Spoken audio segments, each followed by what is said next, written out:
Hey, what's going on, folks? Chris here, and today we're going to take a look at the 4K release for Jurassic World Rebirth, the seventh film in this franchise, starring Scarlett Johansson, Mahershala Ali, Jonathan Bailey, and Rupert Friend. And I thought this film was pretty decent, not perfect by any means, but step in the right direction, let me put it that way. And a lot better than Dominion, the previous film, which I did not like at all. And they just really screwed that one up, man. You got the original cast back, and that's the best you could come up with. It was literally like Fast and the Furious with dinosaurs. It was just pure ridiculous.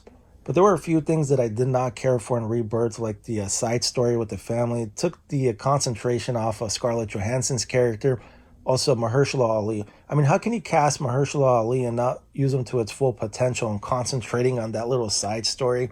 I mean, if you want to add a little side story, it's fine for a little bit, but half the movie is concentrated on them, and I don't know, it's just not what I would have personally done. Sort of like watching a B movie picture where you get Sylvester Stallone for top billing, but he's barely even in the movie for like 5 minutes. You know, half the time he's on the phone, sitting in some corner, and then the last few seconds you see him like walking out the door, and that's it. So that's what it felt like in this picture. It's like, if you're gonna get top billing, we expect them to be in the main majority of the picture, not a little side story mixed in with the other side story, and then we see him, here and there for a few minutes, and then the movie ends. And also, if you're going to use John Williams' beautiful score to Jurassic Park, the theme song, use it for at least a minute or so, not 15 seconds, and say, okay, you had your theme song, let's move on now. I thought that was a bit of a disrespect. We're watching a Jurassic Park, Jurassic World movie, whatever, dinosaur movie. It's not like we're watching a Harry Potter film and they're borrowing the theme song to Jurassic Park for a few seconds. You know what I mean? And I'm specifically talking about the scene around the 15-minute mark when the plane is headed towards the island where Scarlett Johansson's character is about to meet Mahershala Ali's character. It's like, slow the pace down. This isn't a damn race. Show a little respect to John Williams.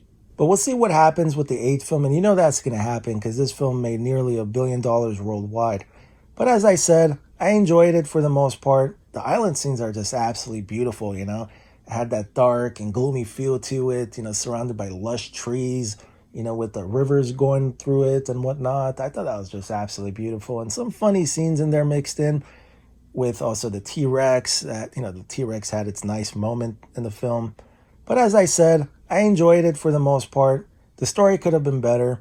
And yeah, that's pretty much my take as far as what I think. So regarding the presentation, Rebirth was shot on 35mm film, and it just looks absolutely beautiful with deep blush black levels, that pop in certain places, with the grain intact, sharpness pretty much throughout the film. A little bit of softness here and there, but for the most part, it's just an absolute beautiful transfer. I'm just quite thrilled with it. Yeah, with, like I said, the grain being intact, not overpowering, but it's there. You can see it. But yeah, really happy with this transfer. And the audio, the Atmos track is just fantastic. I mean, it is a Jurassic World picture, it's going to deliver. Lots of bass, great overhead, just surrounds you, and it just feels as if you're in the picture amongst them, amongst the characters. And yeah, absolutely fantastic sound. So I'm going to give this a 4.5 out of a 5 for the picture, almost a 5. So, but I'll keep it at a 4.5, and a solid 5 out of a 5 for the sound. And by the way, this was given a 4K DI. And for bonus content, you get deleted scenes, an alternate opening, plus a making of documentary, and more. But what a nice surprise with Rebirth. Like I said, a step forward, better than Dominion, and in my opinion, better even than I would say Jurassic Park 3 in certain ways. Even though that film had its moments, and I still personally enjoy Jurassic Park 3. I don't know, a lot of people crap on that one, but it's a fun time, man. Can't go wrong with Sam Neill being back for that one. And also a lot of people crap on The Lost World, but I really enjoy that one a lot too. Really great film. But yeah, there you have it, man. Jurassic World Rebirth. Thanks for taking a look, and I'll see you folks in the next one.